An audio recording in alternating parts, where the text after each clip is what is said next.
Hello and welcome to Beyond the Hustle. I'm Alice, a certified NLP mindset and women's health coach, and I'm so beyond excited you're here. This podcast is for the human behind the success, the woman behind the business, behind the grind of building that legacy.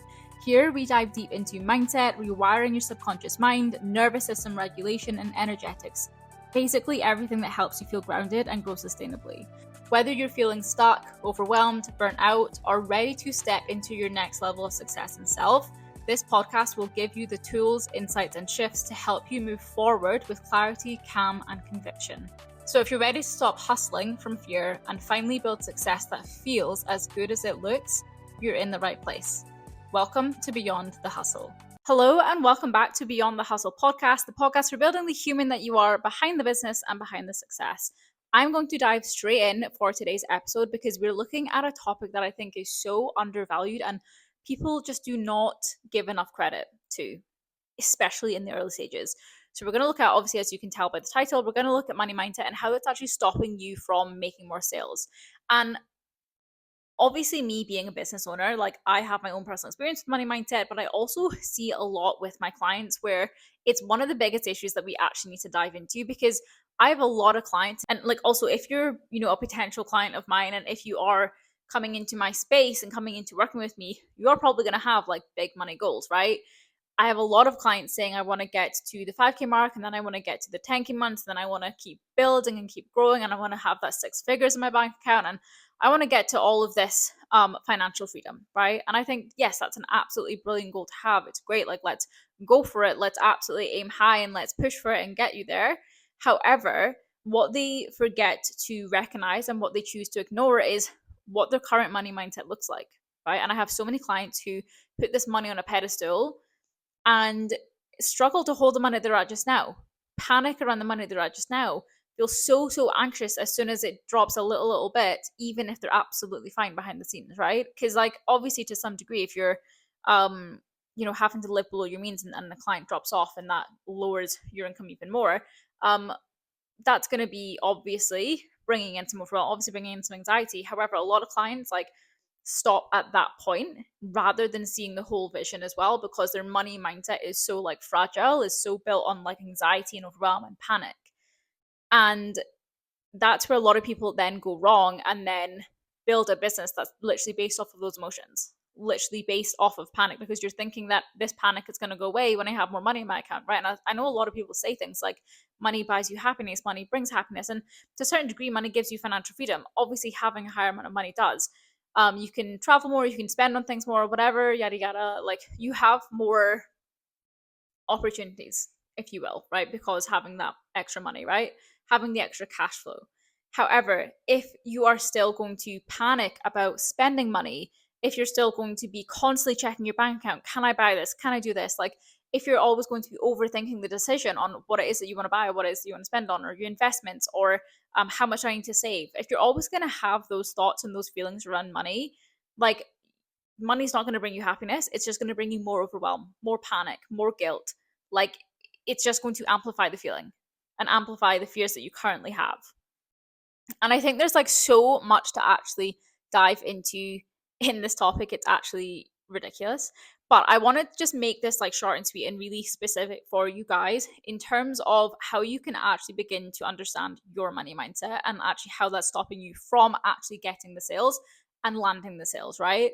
So there's two things I kind of want to look at is your attachment to money, and then also how that attachment is causing you to show up with money, okay? And how that's then transferring into preventing you from actually growing and scaling. And when we look at your attachment with money, we're actually literally going to look at this as if you're in a relationship with money. And I know when I say this to my clients, they're kind of like, what do you mean, right? Like, I'm not in a relationship with money. However, you actually are. Like money, you see a lot of like people who are into like manifestation and like spiritual kind of stuff, and they're talking about like how money is an energy, and money definitely is an energy. It's also an attachment style, right? So the same way that in like your physical relationships with your partner, with your families, whatever it may be, you've got those attachment styles of anxious, avoidant, and secure. Those also mirror into your relationship with money, right? So I literally, if you were to imagine that you were in a relationship with money, like how do you actually show up in that relationship, right? Like, are you avoiding money as if you are literally a fuckboy ghosting them, right? Like, sorry, but avoidance, so are you avoiding money? Are you avoiding looking at your bank account? Are you avoiding looking at your expenses? Are you avoiding actually understanding how you show up with money and how actually money is flowing in and out of your business? Because if the longer that you're avoiding it, the more panic and fear you're going to have around it as well, right?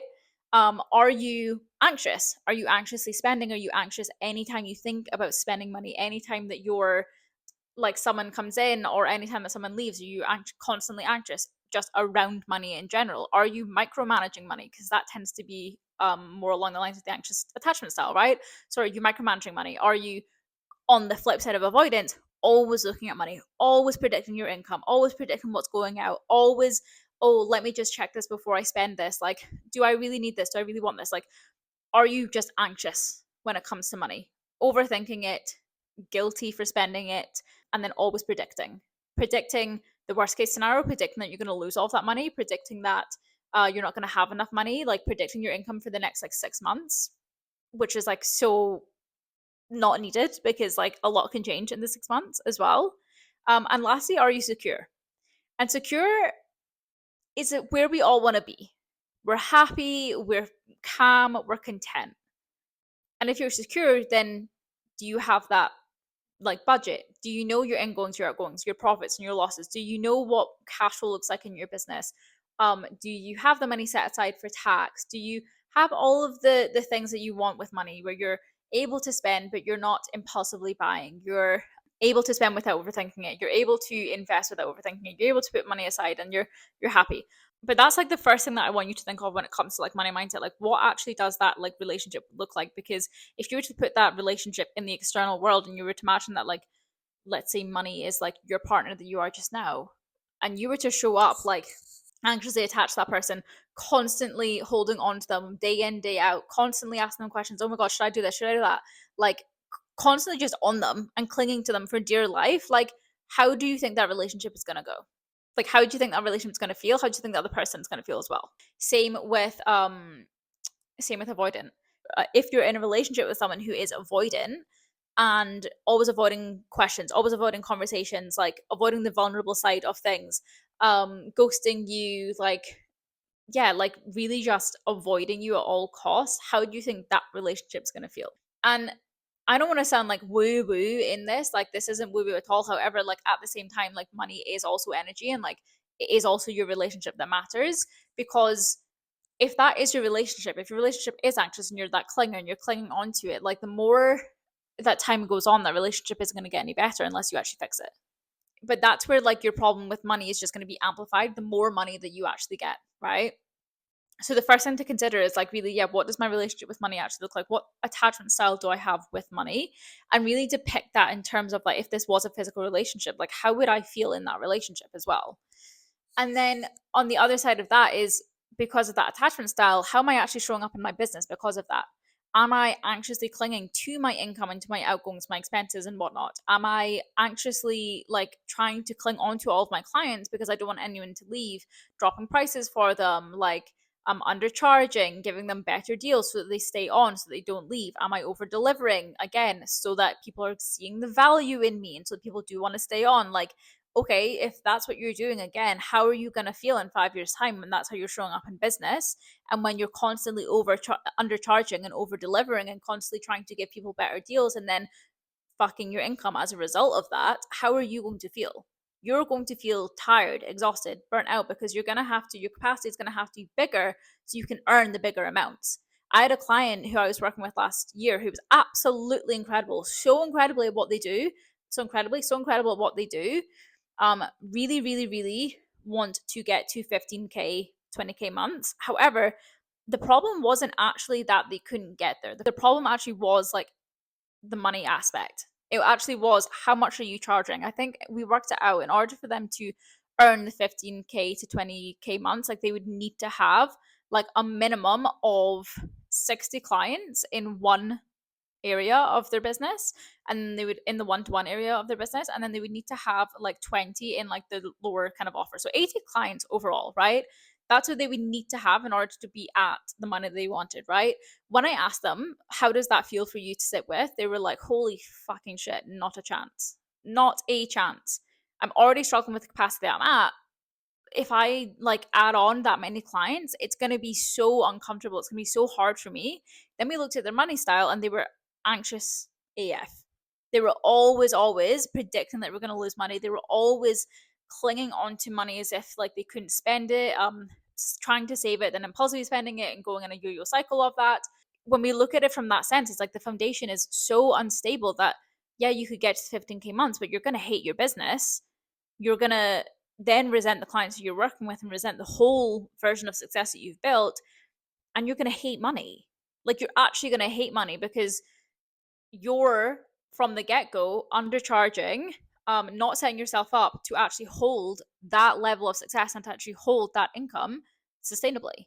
And then when you pick it apart a little bit more as well, like where they were right now before we went through all of this was, yeah, undercharging, over delivering, constantly looking at their bank account, like not even allowing themselves to buy like a McDonald's coffee, which is what, like £2 or something like that. Like not even allowing themselves to buy that, constantly spending on other people, but never actually spending on themselves. And yeah, we did actually allow them to get to the first milestone was like 10K, and then they got to a 12K month. And the funny thing is, not funny, but like the interesting thing is, the more that we saw their income climb, the more that they did panic, the more pressure that came with that. Again, because of their attachment style to money, it was anxious, right? But the more work that we did, and the more that we allowed them to have more capacity in themselves and capacity in their life and capacity in looking after themselves, looking after their family, being able to spend on themselves, working less and actually having better work boundaries, increasing their prices and actually feeling good at the price that they were charging at, not actually feeling like they had to over deliver or not actually feeling like this is an absolute steal for what I'm offering, right? Like actually having actually charging an amount that actually felt good for them. The more that we went down that road, the more that they actually then scaled up to the 10K, the 12K months, and it actually then felt good for them. And when we reflected back at the end of the year and we said, okay, so you hit a 10K month like X amount of times this year, which ones felt good, which ones felt bad. And they said, okay, well, this one felt really bad because I was really stressed about this holiday. I was really stressed about spending here. I was really stressed. I was overworking myself. I was working like 12-hour days. I wasn't giving myself a break. And I said, okay, well, which month was the best? And they said, well, this month. I was really solid on my boundaries. I was making sure that I was looking after like how I was showing up with money. I was allowing myself to spend. I was allowing myself to actually charge the real price I want to charge. I wasn't worrying about over delivering. I wasn't constantly looking at my bank account and predicting that my income was going to drop down. I actually just felt really secure and really happy in where I was sitting with money. And I wasn't constantly thinking that I need more. I was happy with where I was at. Okay, which do we think is more sustainable? Which do we think is going to allow them to actually grow even more? It's obviously the version of them where they're actually looking after themselves, but also coming from a place of having that secure money mindset and not having the pressure to hit a bigger number just for the sake of having more money to then feel really anxious about. And I think that's where it's like people don't understand that their money mindset actually has more control over your success and over their success than we all give credit to. Because yes, of course, you could work yourself into the ground, you could undercharge and over deliver, and you could build and build and build and put all of this time into building your success. But if you get there and you're constantly worried and you're constantly spending extra energy thinking about what if this client leaves and I lose X amount of money, and what if I can no longer spend on this, and what if I can no longer buy this, and okay, 3 months later I'm going to lose this client, so my money's going to be at this income. Like, that's exhausting. Of course you're going to feel stressed, of course you're going to feel anxious, of course you're going to feel panicked, right? But it all starts and stems from how you show up with money and your money mindset and how your relationship with money actually evolves and looks like. I think people think when I have financial freedom, when I have the extra zero at the end of my bank account, I'm just going to want to buy absolutely everything and I'm going to be able to buy absolutely everything. And it's like, yes, but also like just having more money just to spend more money is also still not like nurturing your relationship with money. But if that's like your main goal, just to make more money, just to spend more money, you're always going to be in a constant loop of, I need more money. I need more so I can get this. And like, don't get me wrong, like, I said this a few times in the podcast. I've had like really big successful years. I've earned more money than I thought was possible for me in the last few years. And I wouldn't like, I'm not gonna lie and say like when I first was earning that money, I was like holding on to it. I was like being smart with it. I wasn't. I really was like spending it. I really was utilizing that. I was going on all of these trips and I was loving having the extra money. But on the other side of that, like came deep fear of like losing that money and not having money and like guilt for spending. And that is again because I was refusing to look at my money mindset and I was just assuming all of this is going to be fine and well. If I earn more money, then I am going to be even happier. I'm going to have more freedom. So let me be like the reminder, let me be the example for you that you can have the bigger success. You can have the more money in your bank account. You can have more money in your savings, but you can still also feel the same guilt, the same anxiety, the same panic around money because you're refusing to look at it. And when I think like further back in like my relationship with money, when I was first building my business, and this was honestly about like 4 or 5 years ago, when I did personal training and online fitness coaching, I charge, and when I say this, people, they actually are like mind blowing. I charged for one-to-one online coaching, which bear in mind, a lot of people charge roughly what, like 150 to 200, 250, right, per month, right? I charged £30 per month. I charged £30 per month because I was so afraid that people would say no. I was so afraid that like I couldn't charge more. I was so afraid that people wouldn't see the value in me in paying more than £30. And obviously there's a lot of issues around that, right? However, the main thing was that I was so afraid to actually hold more money. I was afraid that I wasn't worth that money and that I couldn't have that money as well. I couldn't have more than that, right? Like, oh, so of course I have to undercharge myself. And also I was just starting. So I really thought if I undercharge myself, I can give more and more and more and more.